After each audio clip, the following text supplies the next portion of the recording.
Greetings, everyone. Alex will be along momentarily. He's indisposed at the moment. Thanks for joining us. I'll dive into some questions here in a minute. We'll just give everybody a second to jump on.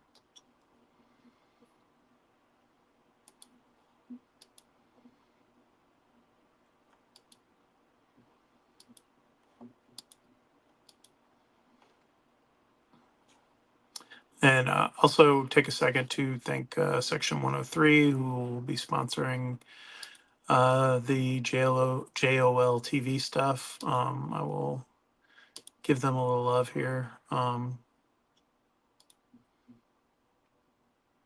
Get your favorite Georgia Tech stuff, girls, boys, adults, women, men, your dog, whatever you want. Section 103 has the best Georgia Tech gear. Very cool stuff.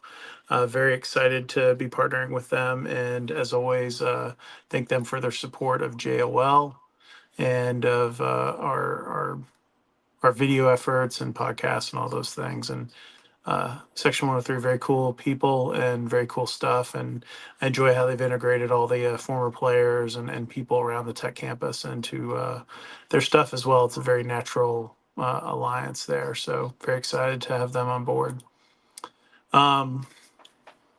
Obviously, a lot's gone on since the last time we joined you. Everybody went from a weird, what was definitely a strange couple of days with the Syracuse game and what happened there. I'll jump right into the questions here, and I'll say that the first question is about the Fran. I'll just read it verbatim, and then I'll give you my response. Can you give us your best rundown of what the drama fake beef was this week? I thought Brent's comments were very complimentary for Bound. A very cool story about a mountain lion. Yeah, Brent was just like, I don't really know the guy. I mean, Brent's been coaching forever, so like there are people you have relationships with that are close. There's people you come across over time. I could say the same thing about, you know, I'm trying to think of somebody that was like kind of transient at Georgia Tech. I don't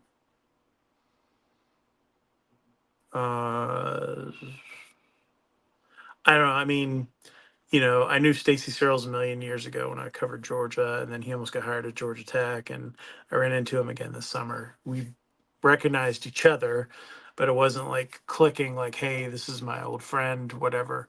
And that was somebody that I covered fairly closely, in 2006, 2007.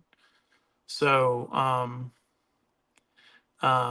so yeah, it's different, man. Like, I don't understand what that was about. I guess he was trying to cook up something, get his team fired up. I would have thought they'd been fired up because their coach got fired last year, because they lost to Georgia Tech. And probably, other than the Georgia game, maybe the most physical game that Georgia Tech played, that Miami, off the top of my head, were probably the most physical game, three most physical games that Georgia Tech played last year. And yeah, it was weird to see this.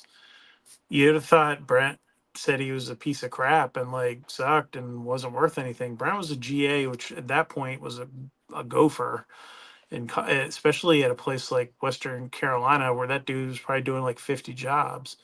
So I don't understand what the Fran Brown beef's about. I'm sure they ran each other in the recruiting field. To be honest with you, I think some of this is about Blake Beelan, the defensive tackle that I think is going to commit to Georgia Tech, that I've projected to Georgia Tech, that Fran Brown keeps trying to stall out his commitment and try to get in there. They have his brother committed. So that'd be my thing. Here's Alex, bouncing back from being under the weather. What's up, buddy? I'm good. I'm good now. Just had a little slight inconvenience. I just was answering the question about the fake beef, which I have enjoyed thoroughly. These weird Syracuse fans that haven't anything to brag about in football in years kind of crawled out from under rocks to like terrorize some people. Even poor patience on the social media is getting like hammered, which I like see because I'll sometimes look at the suggested for me or whatever it's called, for you on the X, and I'll see like some of these weird things that go up. Usually the algorithm's pretty good and it just gives me like crazy football stuff and some of the stuff I post on on the site. But in this case, it was showing me like these people, and then there were some weird comments or whatever. You know, cool. I hope Syracuse does well. I hope somebody does well in the league, 'cause the league looked like crap through the first few games. So, I wish them well. I don't understand what Fran Brown's doing with the beef thing, but it worked once. That's not a well you want to go to every week. The us against the world thing is not a long term coaching strategy. But hey, man, he got his team fired up. They also caught a lot of lucky breaks, and the defense played like crap in the game, and the offense had some pretty serious lulls in the game as well. So I was amused by it. I was there when Kevin Harris did his thing. There's a kind of different backstory as to why Brent called him in. He had made him a captain that week, and he had said something funny, like not maybe grasping something about the game. And then so he brought him in to kind of give him a moment, and then he just went said it and said, well, shit, and then started laughing because he was getting ready to wind up to just like say something about the game. It wasn't going to be insulting or whatever. So those two things were so ridiculous, and whatever, man. Grow a thicker skin. They had Jim Boeheim who used to trash like all kinds of people there. They have no room to like suddenly start being in their feelings about stuff. Jim Boeheim was about like the most blunt human of all time in a press conference.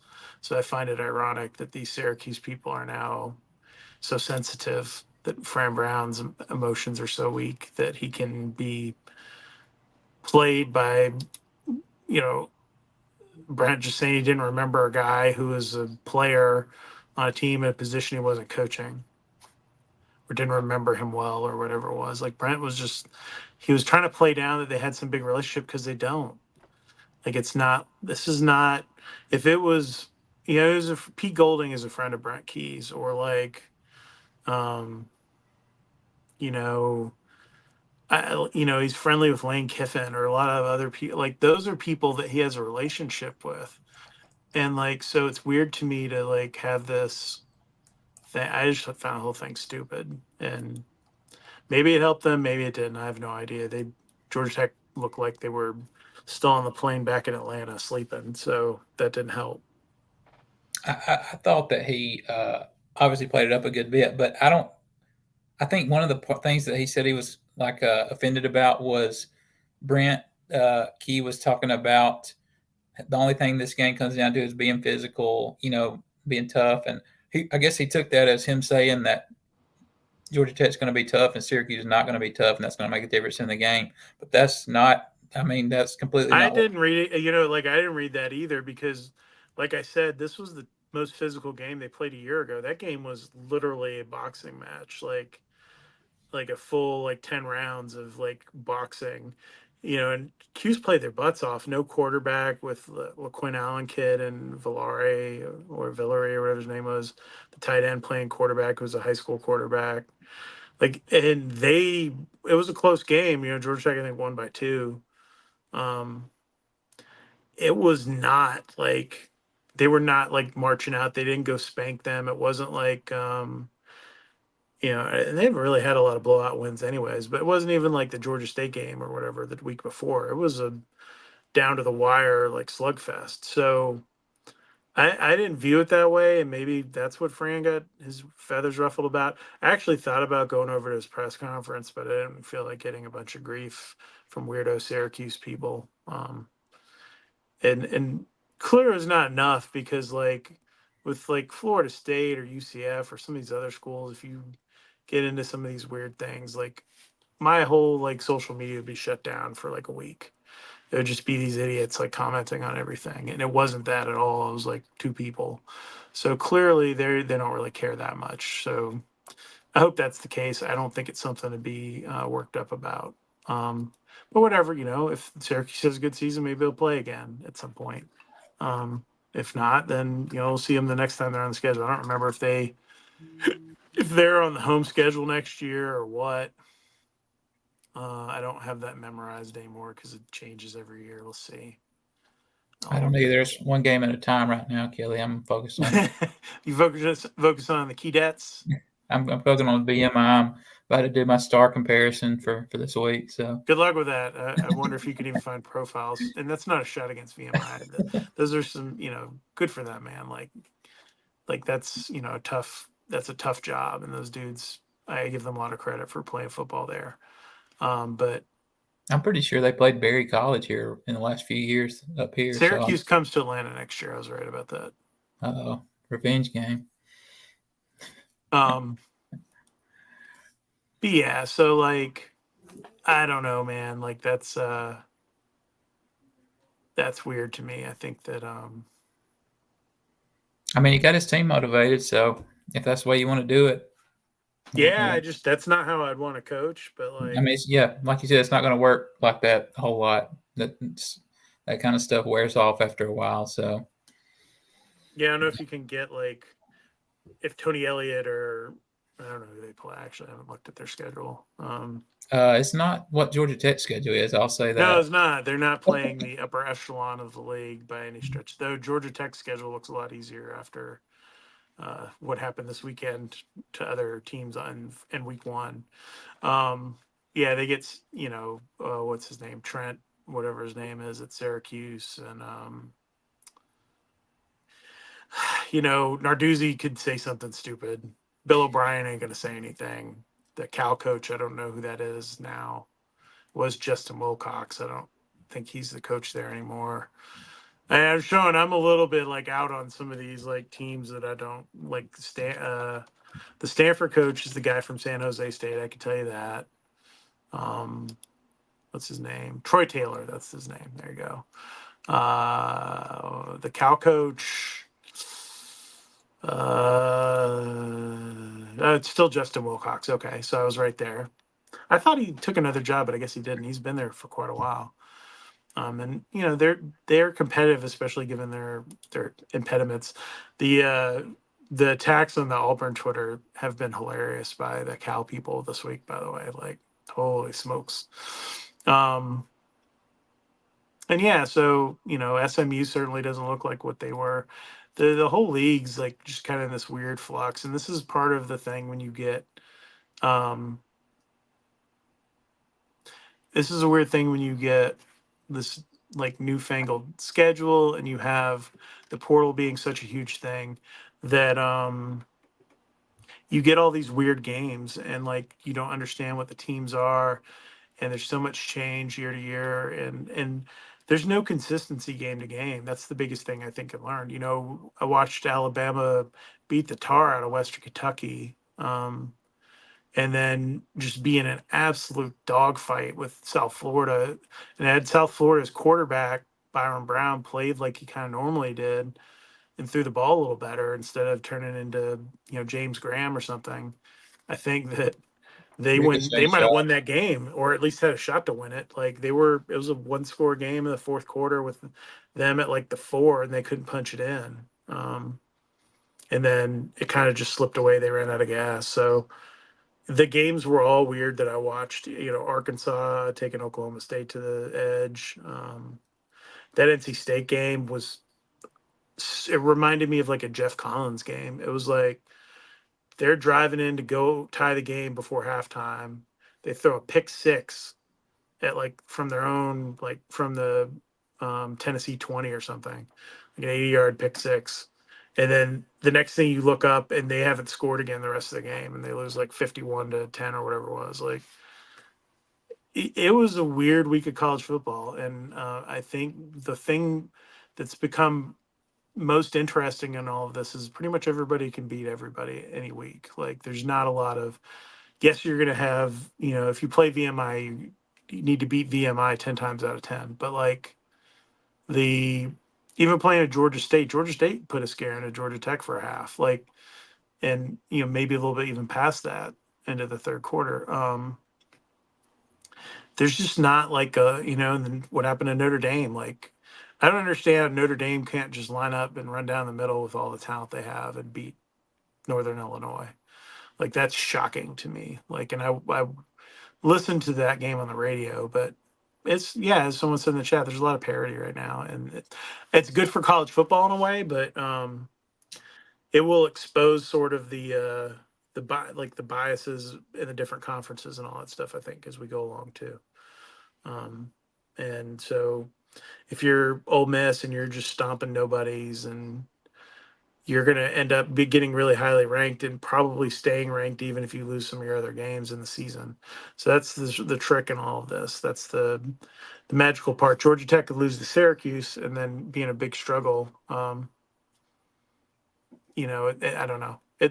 I'm curious how this all plays out, Alex, but that's a discussion for another day. I don't want to be here all night because I got to get up early in the morning to go to Georgia Tech practice. So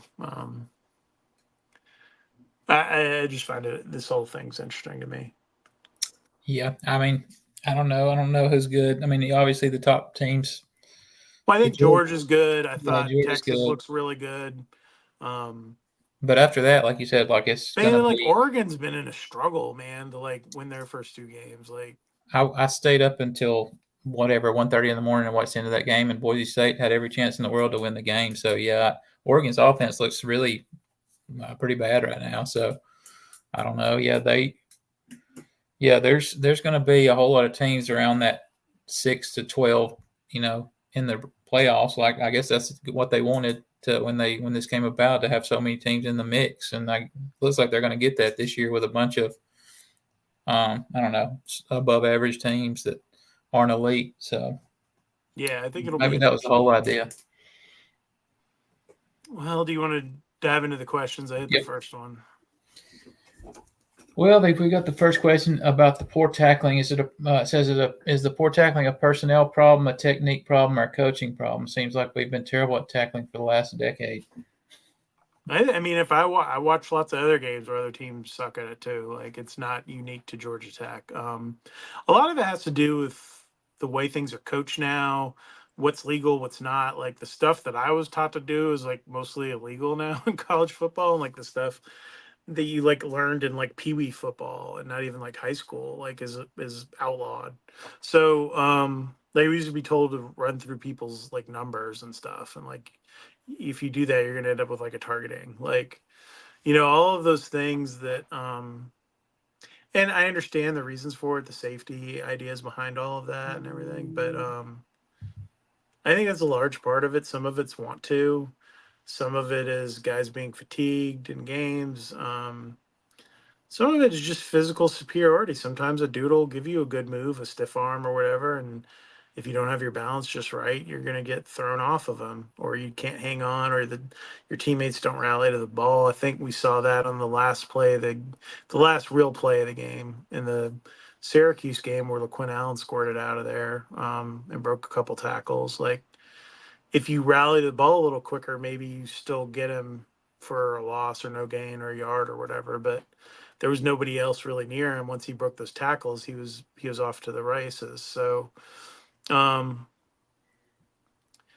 it's a problem, but it's a problem with pretty much every team I see, except for the ones where there's just like a huge physical superiority difference. And you watch a lot of high school football, like you're at high school football games every week. You see tons of poor tackling too, I'm sure. Absolutely, and it's also a thing of like coaches these days don't have a whole lot of tackling in practice because you don't want to get your own guys hurt. So, like, Yeah, that's yeah. you're not wrapping up guys and bringing them to the ground in practice a lot. I mean, maybe some old school coaches still do that, but they don't do that a lot because you don't want to hurt your own guys. Like, so I mean, that probably has part to do with it, and I think something that happens a lot now too is guys try to come up and make the big hit and just bump the guys down. And I mean, it's fundamental still. You got to come wrap up. You can't always just come hit the guy and he's going to fall down. So yeah, I don't know if it's a personnel problem, coaching problem, or what. I just like it's one of those things that sometimes you have a good day tackling and sometimes you don't. So I mean, just focusing on fundamentals and wrapping the guy up, getting to the ground. So I mean, obviously they saw that last two games and they're going to try to figure it out. I don't think it's going to be an issue all year. I hope it won't be. So Yeah, I agree. I think it's I'm glad somebody picked up on that in the chat. I was wondering if anybody's going to see what? my sponsors here.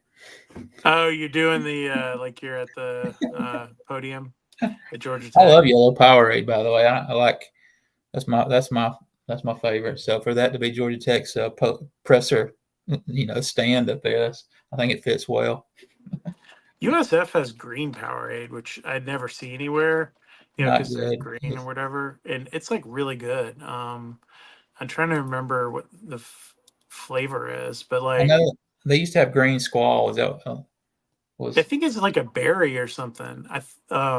Like mountain berry maybe or something, but like I stick uh I stick with the red and yellow. That's my two go but to.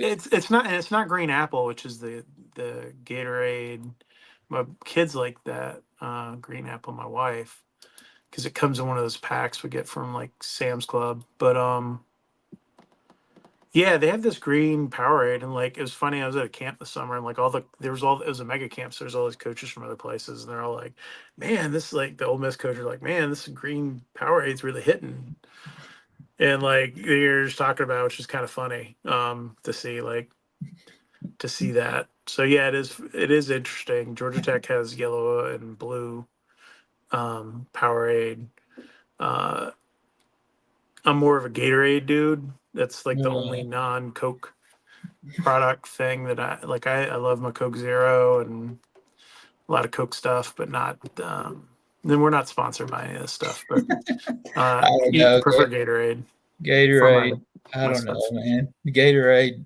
I don't know. It kind of fell off the last few years. It tastes like Kool Aid to me now. I don't know. I don't know. I don't drink a whole lot of it, but I do the yellow and red Powerade. That's about it.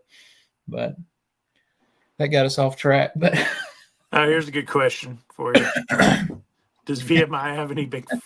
I don't think VMI has any 5-star Big Ten transfers to worry about in this game. no, not that I've seen yet. I hadn't dove in very much yet, but I don't think they've got a. I don't think they got some retread Power Five, Power Four guys over there. A whole lot of them at least. But Somebody asked if people were sick. I don't know that to be the case. There is a lot of stuff going around. Um, my family went through a bout of COVID, like before, like after we got back from Europe, and I had to lay low for a little bit. Um, and then there's some other virus stuff going on. I know a lot of people are sick, so it's possible. I don't know. I know 2 straight Fridays of high school games I was at. The coach specifically said that there's a ton of stuff going around, like the team and the schools and everything. So I don't know that that's not a crazy theory. That might have been a thing, but I mean, And I was then never going to say that. and this is what everybody does. Like if they go play Stanford or if they're playing at Clemson, the schedule's the same. You're going to fly out the night before a game. It's not a long flight. The flight's actually like the same as flying to Boston or like Minneapolis or someplace like that. It's 2 hours or whatever. The problem they ran into is their flight got delayed because of fueling issues with their charter plane, and they sat around on the plane for like 2 hours instead of like 30 minutes, and so that sucked. But like, um, jet lag is a thing when you travel like from Atlanta to Stanford or something like that. It's not a thing going to Syracuse. Now there's a lag of you're being in Syracuse and it's a crappy place and kind of a mediocre town, and there's not a lot going on, and most people wish they didn't live there Don't let and Fran Brown hear you say that, Kelly. get the hell out as soon as possible. I have friends that are Syracuse grads, and there's one doing the broadcast for Georgia Tech, and if you gave them all or if you all got their honest opinions away from a microphone, they'd probably tell you the same thing. They'll try to get the hell as far away as they could from that place as soon as humanly possible.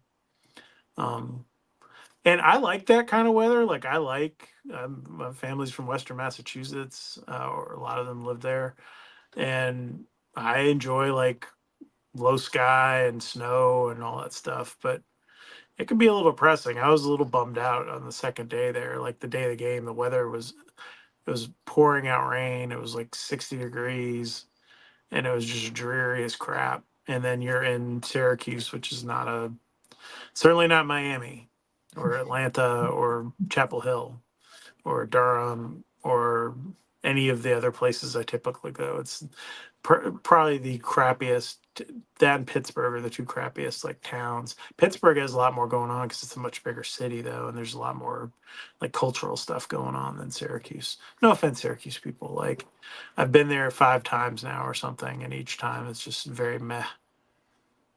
Fran Brown's going to cut this part, save it for later. Yeah, good luck, Fran. If you're using me to motivate your team, you're going to end up hanging out on the unemployment line pretty quickly. Or you're going to be back to be an assistant somewhere. Better not use me as your sounding board for. They'll be their recruiting pitch. They'll use my thing for recruiting.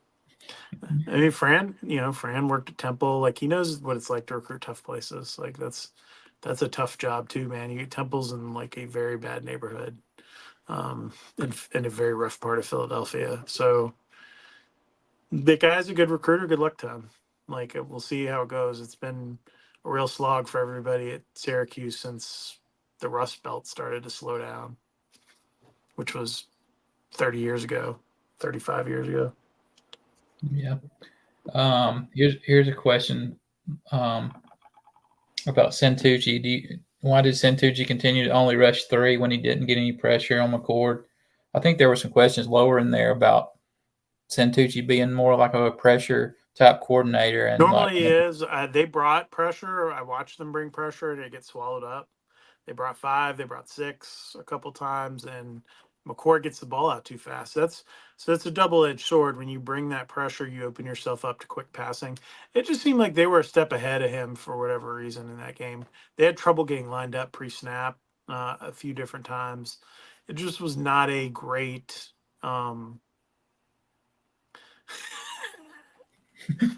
Oh my god! One of the comments is so funny in the chat. That just threw me yes, off. I'm sorry. that's, I saw the Waffle House comment.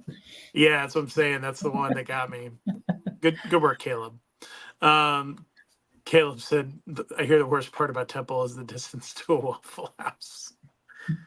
Uh, um. So yeah. Santucci bringing pressure. So probably in reality they should just blitz the crap out of him and Tenuta style and made him. But he could have had like a Matt Ryan day where he's throwing like 6 touchdowns against you if you do that. So they got knifed to death more slowly. Um, but again, there were so many plays where they could have like if a guy just takes a step back into the passing zone, like they're just like a hair out of position. Like, the pressure is just a hair off. A guy gets held that's close to getting a sack, no flag. Like there was a lot of that stuff that went on. There were quite a few holds on the edge in particular that were very noticeable to me. That was one of the other questions lower is about. I think the question was, are there holes illegal now? Because there was a good bit of them. But yeah, I mean, pressure. Like also, if you go into a game with like the game plan, you're going to send pressure, and you do it early and don't get to him. I think that like the defense coordinator has to like rethink his plan, and maybe he saw the guys weren't getting there on pressure, so you might as well just sit back and play coverage. I don't know. I'm not in Santucci's head, but like you said, we sent pressures several times early, and they just didn't. It didn't do anything. So they got blocked, or he got the ball out quickly, or No, they had 1 sack and 2 hurries, I think, in the game on 48 dropbacks or something like that. And they flushed him twice, so you which don't weren't just. necessarily hurries. That was coverage scrambles more than anything. So yeah, I mean, it was not. And the people crapping on the DBs, like, I don't think a lot of them realize it's nigh impossible to like cover somebody for 6, 7 seconds. Like, it just is very difficult to do that. Like, no matter how good you are at it, because your human nature is going to make you start to look back at the ball. A guy can break off their routes. You get in a little bit of a scramble mode at times. Guys try to sit down in the zone. And that was what a lot of their big plays were guys just sitting down in the zone in different ways. And good on them. Like their OC had a really good plan on how to attack them. So credit to him. And when they played man behind the blitzes too, they like you if you're just a little bit off, like he can make a nice pass, and Like, I don't know. It's easy to beat behind the blitz if you're not getting there. So It's hard to win in any football game if you're not getting pressure. Like we saw that was the difference last year with Thacker's defense, right? Like when they just could not get pressure with four or sometimes five, and when you do that, it just your entire defense kind of folds up because it's impossible to hang out unless you just totally make a team one dimensional. And they were running the ball okay enough to keep them honest with that. So that was the other part of it too. I see the question in the chat too about the not accepting the chop block penalty. I We've think I gone mentioned into that a lot. I don't want to get into right. that one here. Like Yeah, I mentioned that in my takeaways, and I know you talked about it in your column. So yeah, obviously. Um, there's a question on here about deferring. If they win the toss and deferring to the half on the road, do you think that you know do you take the ball there you or take the not? ball? Yeah, You're trying to steal a possession when you defer. That's the whole concept behind it. Most coaches do it. The ones who don't are the ones that are like offensive kind of guys who get off on their offense, like Lane Kiffin. and if Um, and if Georgia Tech would have finished that last drive of the half, they would have gone in either tied or down four with the field goal if they made the field goal, and then they would have got the ball again after half with kind of momentum. So yeah, I don't. I mean, I've always been a guy that thinks you defer if you win the toss. You want to get the ball after halftime and kind of set the tone in the third quarter rather yep. than. So I mean, yeah, And you know, Strat Jacket, I'm not trying to diss on you thing. I feel like we've talked a lot about I talked about it extensively after the game and on the site and stuff. It, I disagreed with the call as well. I think you take the penalty there with the time and what's going on, but uh, that is a very tough call. Here's a question from the chat about Ethan McKinney. All American true freshman. Yeah, that was a little bit of a. I'd say it's a little bit of a stretch. No, I like Ethan to call him an All American. I think like two sites had him on like you know second team All ACC freshman or something weird like that. He didn't play like the back end of the season. Corey Robinson jumped him and was back starting, and he didn't play well in the back half of the last season either. I think they'd like to redshirt Ethan. Brent didn't want to talk about it when I brought it up the other day, but he hasn't been in the two deep in the warmups for the last two games at least. I don't remember in Ireland if he was or not. I just think they're trying to save him for the future. Like, there's not really a huge point in playing him right now. Jordan Williams was your best offensive lineman in that game. Corey Robinson was your second best. Which one of them are you sitting? Are you going to sit Keelan Rutledge, who was your third best offensive lineman, as right guard, which is the other spot he knows? No. So, like, the only spot would be left guard, and he hasn't, like, to my knowledge, he hasn't worked left guard. So, that's not a spot he knows. So I don't know who you'd sit to play him. The guys in front of him are playing well. That's not the issue, and it hasn't been the issue this season. So I think they're doing the right thing there. Somebody asks, "Is it Jimmy Joe's problem getting pressure?" Yeah, yeah. They don't. The edges aren't doing their jobs, and that's where it comes down to. Your edge guys need to give pressure. Your inside guys need to handle the gaps. And inside guys and their like PFF grades and what I saw on film are mostly doing their jobs. Like they're taking up the space and closing the gaps. There's just nothing, no one's setting the edge. And so until they do that consistently, that's going to be a problem. And um, they're not super dynamic in terms of pass rush with those guys either yet, for whatever reason. Romello's come close a couple times. Kevin got one. I don't think Sylvain's been close yet. And Josh is not the greatest pass rusher. He's very good at being sort of a bread and butter guy, but not a flashy guy. So yeah, I don't know.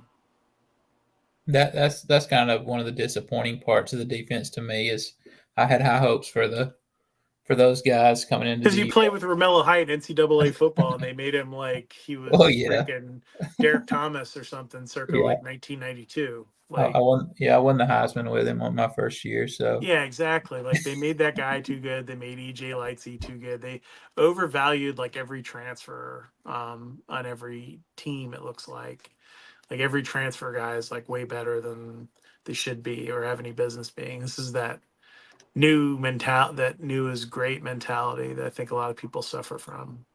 and I wrote those three features. I think I wrote one on Romello and one on Kevin and one on Sylvain. So I like dug Kiss into of death, them. baby.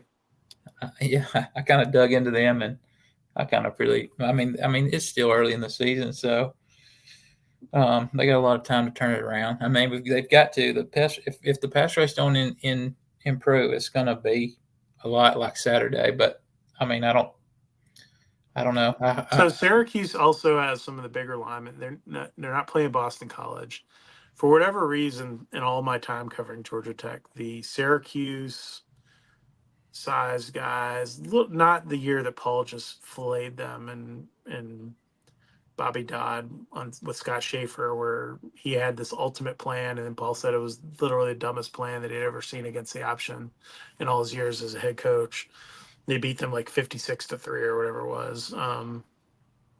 Other than that, they have given them problems. Georgia Tech has generally struggled against big physical offensive lines. Going, the Orange Bowl against Iowa, like, and all the time BYU. Like that's not a favorable matchup to a team that is playing with usually more finesse guys, and um, I don't know how you fix that. Like that's one of the things I think Brent's trying to fix, but um, you know, it's a process, man. You're not going to get there overnight. And I think everybody just kind of expected like Tyler Santucci gets hired and you, boom, you're going to be like good on defense. And that's not how any of this stuff works. Like, you know, Nick Saban had to change both his coordinators last year. They stunk at various times. And he had the best talent in the world on his team, like as good a talent as you can get. And they struggled at times on defense and struggled a lot on offense. You just don't plug people in and make things work overnight most places. And there's growing pains. Even you can see it at even with like Georgia or some of these teams. Like there was, it might be a smaller window of growing pains, but you see them early in the season. So I think that that's something I'm keeping an eye on as well. You want to see it improve over the course of a season. And Brent's idea is to build a team much like the Atlanta Braves and most of y'all like, and Alex is wearing a hat, where it's built off a farm team with a few like free agent guys you bring in to plug a few holes. But it is holistically your own players for the most part. Now they've gotten away from it this year, Braves, because they're out of like how many guys? Like, what, 20 guys on the injured list or whatever it is now. But like, it's been great. And then but their starting nine or whatever to start the season was all mostly homegrown talent, and Ozuna and like Matt Olson, right? Like yeah, it was I mean, mostly, and then the left fielder, like, so I don't know. Like I think that that approach will win out and you'll have more consistency over time, but also you're building consistency with your staff and complementary football and all those things. yeah, Braves lost 1-0 again tonight, so they're really There you hitting the go. ball. They're really hitting the ball well right now. Um, there's a goofy question: who would win in the octagon between Key and Fran Brown? I like that. Uh, Um, Someone asked about Jamal and Malik Rutherford. I would guess that we don't see Malik Rutherford this week, all things being equal. I think you hold him for a week and let Bailey Stockton and Christian Leary and Zion Taylor play some snaps and kind of see what those guys can do. Jamal Haynes, I think, is fine. I don't think there's anything wrong with him. I think you talked about it in your column too, but he had a weird game too on Saturday. Like, He was like forcing it. It looked like to me he thought the holes were closing faster than they were, and he was trying, and he was hitting the hole so fast that like the linemen weren't set. He was getting tripped up on people's legs. Like you just needed to give it like a beat to let the block progress enough. It's again, if you play that college football game, if you follow your blocking a little bit more, like you can get more stuff done. If you run real fast in the line, you get like 2 yards. And that was sort of what was going on with them. They were just mashing it into the line, getting a yard. I would have to go back and look how many drives or how many first downs they had where they got 1 or 2 yards or negative yards on runs. It was unbelievable. And then Haynes King had some either truly bad reads or there were bad called gives um, where guys got blown up. If he just pulls the ball, he can take off. And that, again, that's not a perfect science either. I talked about that last week. It's difficult to make those reads. Some guys are better at making it harder for you to read their first step. It seemed like maybe whatever his read key was, what he was having a hard time with in that game. I think I tweeted about that too. About Jamal was like he was not very patient on Saturday. He was getting the handoff and running straight into the line like as quickly as he could instead of letting the play develop a little bit. Or Which even bouncing outside a few times where there right, was space to bounce outside. And they didn't play well, like overall. Like it was not. There's not really any. You know, David Shanahan had a nice game. Um, that's Malik not good had for a the nice offense. game. Uh, Malik had a nice game. I thought Singleton did pretty well. He had the one ball he dropped that would have been in a crazy cat. Was that him or Chase that dropped I think it was him, right? That dropped the play where he was falling on his back in the air. That was Singleton. That was Singleton, yeah. I don't. That would have been a hell of a play, but like, But I thought too on that play. Like I thought he. I don't know. Maybe I just watched the replay too many times and overanalyzed it. But I thought that he could have maybe run a little. Like he jumped too early and he did. tried to Was his make it timing was off? more acrobatic than it needed to be. But I mean, he should have made the catch. And if he makes that catch, that's a pretty big chunk play that maybe changes the flow of the first half some. So yeah, I mean, They just and Syracuse did a good job of keeping everything in front of them. There wasn't a lot of room to operate downfield. All of those things they did. They bottled them up really well. that's kind of going into the next question on here was about Malik being Haynes King's favorite target so far, and asked our I don't defenses. think it's that. I think it's teams are trying to take Singleton out of the game. That's what the question was like. Are they trying? Are teams doing a really good job of taking Singleton out of the equation? It's not coincidental. So your two best skill guys on offense, the two most electric guys with the ball in their hand, in running routes on a regular basis would be Eric Singleton and then Malik Rutherford. And with Eric more on the outside a lot of the time, Malik, your slot guy, is going to be your guy. And most of these kind of RPO based offenses, the slot guy is generally the hot read, like the dump pass, all of those things, the screen guy, the pop pass guy. Now they do some of that with Eric. They do a nice job of mixing that up, but um, the reality is that most of the time it's going to be Malik or whoever's in the slot are getting those opportunities. I do think they need to be more creative with their motions and stuff. I thought they were a little stale in that, and the eye candy wasn't working at all for them. Like Syracuse was not paying any attention to what they were doing in terms of their motion game, and that's a problem too. That is such a huge part of their offense. They got to figure out how to make those things more effective, whether it's being more aggressive in the screen game or whatever it is, or running more jet motion and like actually giving the ball or whatever those things are, because that's another way that you can force that. I thought Bailey Stockton had a pretty good game when he got caught on He did. He Saturday. got yelled at one time by Yeah, this Haynes. apparently was not on TV, I guess. But Haynes blew him up. He I It, guess should have cut a route off. It was the ball he threw away over Chase Lane's head on the he sideline. did. You could tell he was yelling on TV, and the commentators thought he was yelling at Chase Lane about something he did, but he was wanting Bailey to sit down in the zone. Yeah, On he was telling him he needed it, and that's what Malik I think does in that situation. When the play had developed so long and the guy was in front of him, he should have come back to the ball because that's what you naturally will do at that point. And he's just a young guy. He doesn't have that.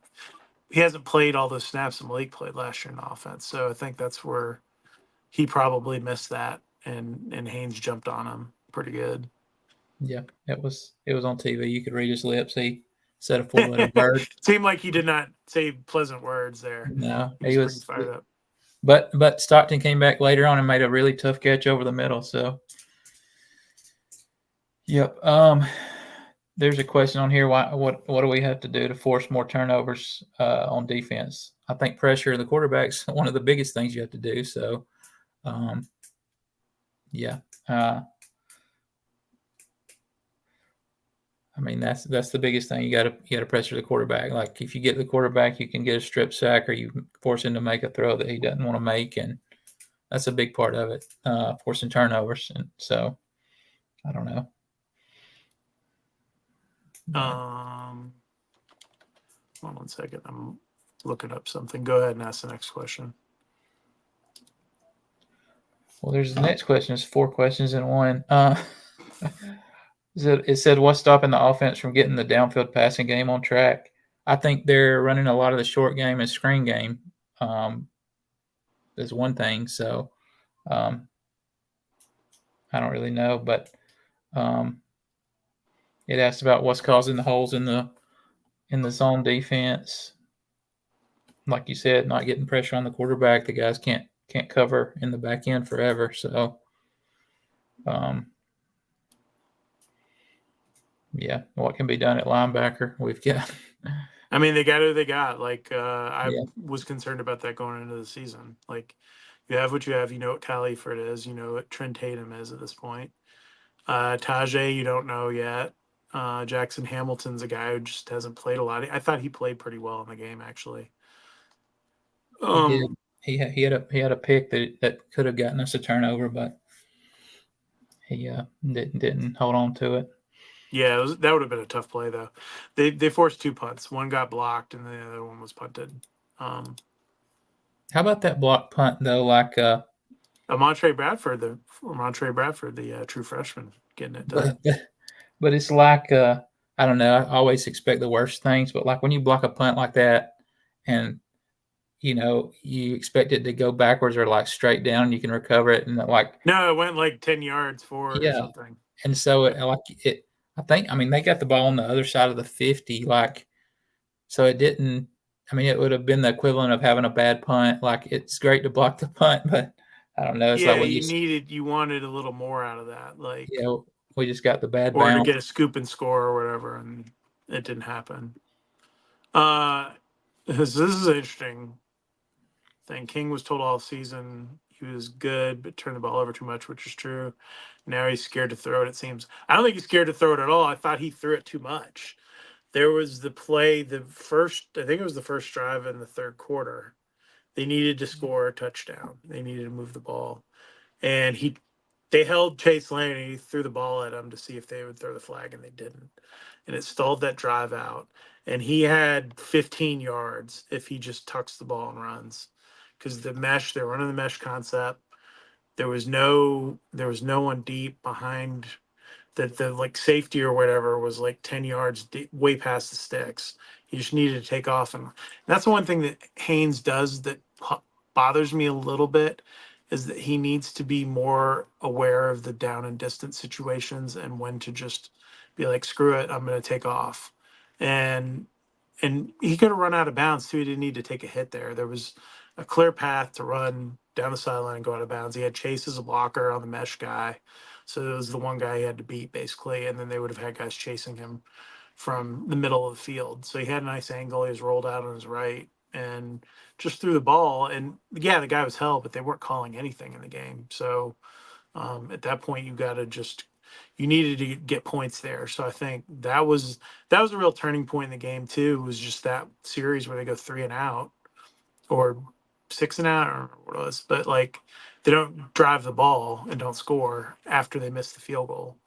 And it was just a lot of missed opportunities, man. And they still had a chance to win the game, or get the ball back to win the game. And there were a lot of frightened people in that Carrier Dome or JMC Wireless Dome, JM JMA Wireless Dome, whatever the hell it's called.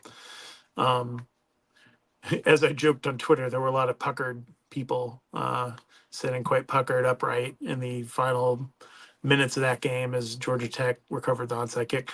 That, by the way, the onside kick was a great idea. What they did, they kicked it at this guy. Califer just drilled him, and he had no chance of like recovering the ball. So they kicked it at this guy. Califer runs as hard as he can at him and just drilled the guy. It bounces off him, and then the other two guys come up and clean up and get the ball.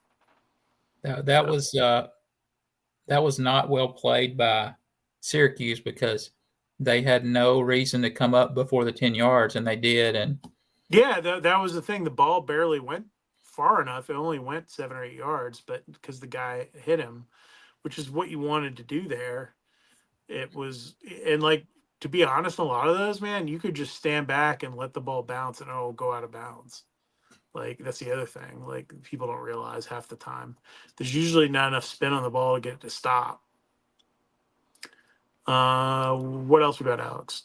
there's a lot of questions about the D line and pressure and stuff. So we've already talked about that a good bit. But um, there's a there's a question on here that says, "Is it fair to say their long-term plan is to have Winky soak in as much of Buster's playbook since Buster is seemingly going to be out the door?" I In mean, a is very, Buster going to be out the door right now? I love this stuff. People are so worried. They're worried about Brett Key getting hired at Florida. They're worried about Buster Faulkner leaving for job X, Y, or Z. That Mike Bobo's going to get fired, and Kirby Smart's going to hire him. That ain't the stuff you got to worry about, man. None of us have any idea what's going to happen. Neither Brett Key doesn't know. Buster Faulkner has no idea. Like, no one knows. And if they don't play well the rest of the year, nobody's hiring Buster Faulkner. So like, you don't know. And so it's stupid to worry about these things. Like, it's stupid to like have some grand plan where you're making Chris Winkie the heir apparent. I want Brent Key, if I'm a Georgia Tech fan, to go find the best freaking OC he can find, whoever that is. He interviewed like 75 people or something the last time out. Like, go do that. Like, go find the best person. Don't hire the guy on staff just because that's who you want.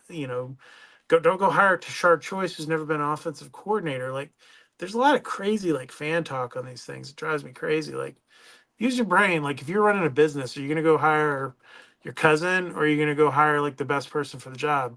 If you want to be a successful business person, you go hire the best person for the job. Like, you don't go hire your cousin that doesn't know anything about the business or that works in some other tangential field. Like, you can't force people into roles that they're not necessarily designed for. Brent Key knows what he's doing.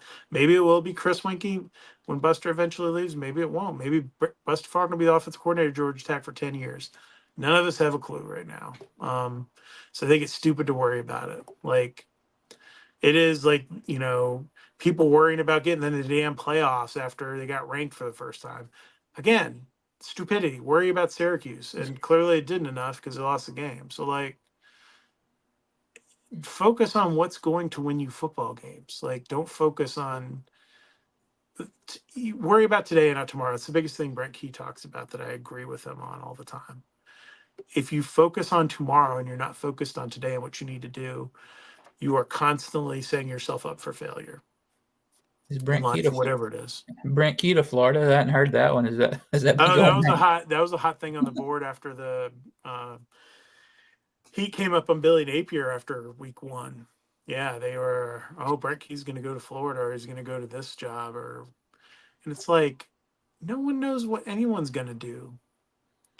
You know, we'd all drop dead tomorrow. Like, none of us know what's going to happen. So you make the best, you focus on the day at hand. And if someone leaves your organization, look, the guy I'm talking to right now, I hired because, one of my close friends who had been with me for a long time decided to retire from the business without like ever telling me anything ahead of time. Like, he was just like, I'm done. And went out and found Alex, like, we had worked with a little bit, but like, in Alex's life, think about where your life was in, mid June, 2 months ago. Like, so things change in a dime, man. And you got to be flexible with it. Like, stop worrying about, people worrying about Jay Bad or worrying about Brent Key or worrying about Buster Faulkner or Tyler Santucci or whoever. win games, and then you attract good people. Or, Like, or worrying about the ACC or, you yeah, know, like worrying about what league you're going to play in or whatever. yeah. That's J Bat's job to worry about. Like, you guys need to focus on getting your butts in the stands and supporting your football program. I'm worried about VMI. I don't know about all y'all guys. This is a good question, and it's something I thought about at the time. Should they have onside kick twice in a row? I don't think so because the odds are so low on recovering the second onside kick, and you potentially put them in field goal range really easily at that point, and you put your defense really up against their backs. And it worked out really well where they got them on the field for that second drive. Like, they were backed up, and you had an opportunity to get them off the field and just didn't. So, in your options and just even trying to tie the game or whatever, you don't kick, you kick away and play defense there. Unless it's like the what was it, the Georgia Tech North Carolina game, that was like the all-time leading ACC scoring game. Maybe that one you might have like onside kick there. The Vadley game at North Carolina, but aside from that, I think you have to kick deep. I think he did the right thing there. I just didn't agree with the decision on the penalty, but I've talked about that already ad nauseum on the site. You guys can read it on Jackets Online. More of you probably watch this than are subscribed, so go subscribe to the site. Support us in our endeavors to cover Georgia Tech. I would have kicked the onside kick there the second time just because I always just have the worst, like, We watch a lot of high school games. They do that crap. I covered a game, high school, one of the high school games I covered not too long ago for the first time in a while. The guy onside kicked every play. It was the team that Prince Avenue played in the playoffs. Mount Vernon, maybe, was it Mount Vernon Presbyterian? Um, that sounds right. I think they're in both in they like single A. onside kicked every kickoff they had, and it didn't work very well. Or like squib kicked, or they kicked deep like twice the whole game. I just think the worst case scenario, like I always think that. I guess I'm a negative fan, but like I just think the worst case scenario is like you never get the ball back. Like at least you tried the onside kick to try to get the ball back. If you kick it deep and they get first downs, then I don't know. But I'm like I said, I don't know. I don't have as much faith in the defense as I should probably. I don't know. Well, I Um, think you're sending a signal to your team that you have like no faith in them if you right. Yeah. do that. That's a fan's perspective, not a coach's decision perspective. There's a question on here about Haynes King being is he a really good college quarterback or NFL prospect? Um, Huh? about Haynes King, if do you think he would be an NFL prospect at quarterback, or if he's just a really good college quarterback? Um, I don't. He would not be a. He would be like a late day pick right now. He would need a scenario where you're looking for a certain style of backup quarterback to get drafted at this moment. Now, could he change that with a good, strong season? Yeah. He has some nice intangibles. Obviously, the speed's tremendous. Has a good, strong arm. Can make NFL throws. But my feeling is that you are not seeing his name like bandied around him as much because I don't think the stock's there yet. And like I said, there's some, those the RPO reads, those things. Those are all things scouts look at. There was one seat over for me, and the press box was like 7 NFL scouts watching the game. So like, there's people seeing him. So if he does well, he'll have opportunities. But I don't, the production and all the stuff isn't quite there yet that I've seen, to make me feel like he's an NFL guy yet. But he also has 2 more years technically. That's the other thing that people forget. He is a junior right now. So we'll see what happens. I mean, You know, just I'd look be at all. shocked if he's back next year, but like, because I just feel like he'll be like Chris Winke's age when he was playing at Florida State. But apparently Jordan Mason scored a touchdown. Yeah, I just saw that. Yeah, they're beating up on the Jets pretty good right now. Yeah, It's like I beating just up on BMI. I just think looking at the backups that are in the NFL right now, like I They mean, if a lot Desmond of them. Ritter and God, there's some other. Desmond Ritter was a guy that was far less talented than Haynes King, and he got drafted somehow. And I watched Desmond Ritter. I saw him in quarterback multiple games over multiple years at Cincinnati. I used to own a Cincinnati site for Rivals. I don't anymore, as I've tried to pare down what I'm doing a little bit, and was just never impressed with him. Like, thought he was mediocre college quarterback that was on a really good team, surrounded by really good talent, and didn't understand why these NFL teams were into him. And he just won a lot of football games. Is this the most wide open the ACC's been in years? Yeah, absolutely. I think that, um, Miami and Clemson are, I guess, the two favorites right now. Out of the teams I've seen play right now, Louisville, Syracuse looked pretty good on Saturday against Georgia Tech. Georgia Tech. Um, I haven't seen a lot of Miami just because I think they were I'm not on. sure who else is in that B tier. Yeah, NC State doesn't look good at all. no. They're doing the same mistake that I've seen all these other, and they did the same thing with Brennan Armstrong. Their offense is not tailored to the type of quarterback that they have, and it makes no sense what they're doing with him. When I watched Grayson McCall and how he operated and all that stuff. That's his name, right? The NC State quarterback who's at Yeah, Coastal. Coastal Carolina guy. Yeah, Grayson McCall. He like what they're doing is just like what their normal offense with him, and I don't think that makes any sense. But I watched these guys outthink themselves for years and years, in various ways. We saw it with the former head coach here at Georgia Tech, and having two NFL running backs on his roster. It might end up being like three or four when it's all said and done, that we're on the same team together and playing one at a time. Just some of the stuff that went on, like just people out thinking themselves, is kind of shocking to me all the time. So you never know. But yeah, Boston. I think the league's pretty open right now. We'll see what Miami does, and obviously they're totally all in on Cam Ward, so they got to keep him healthy too.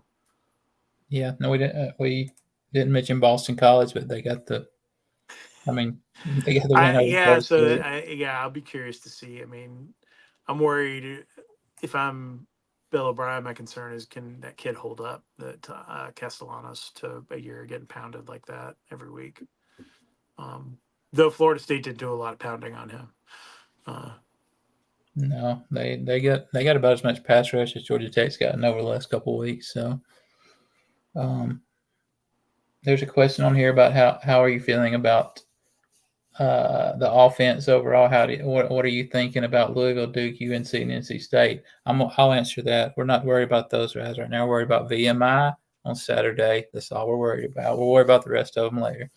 I mean, the thing is, right now, I think pretty much anybody can beat anybody in the league, save for maybe Miami or Clemson. Georgia Tech doesn't play Clemson this year, unless they played them in Charlotte. Um, they'll get to see Miami towards the end of the season. We'll see what it looks like. I am optimistic about Georgia Tech's chances in most of their games. Obviously they'll be hard on the road, but they played them very well last year with, I think, a less talented team than they have right now. So, and I don't know that Louisville's leveled up from last year. I think they're on a similar plane as they were a year ago.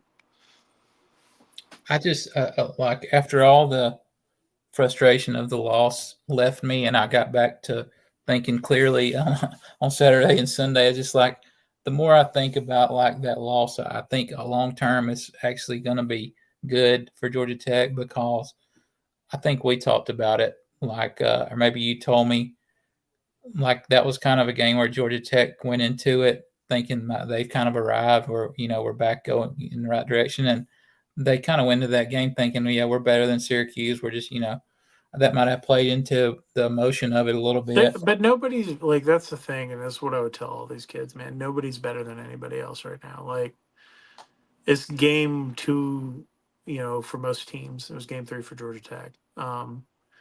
And I just think it was like a comedy of errors, man. It was dead. The energy was dead on the sideline before the game. Like, everyone was, I had to go to the team hotel to pick up my credentials because the Syracuse guy sent everybody's credentials to Georgia Tech's SID for some reason, which worked out better for me because like I was able to pick up my parking pass and stuff I wasn't expecting.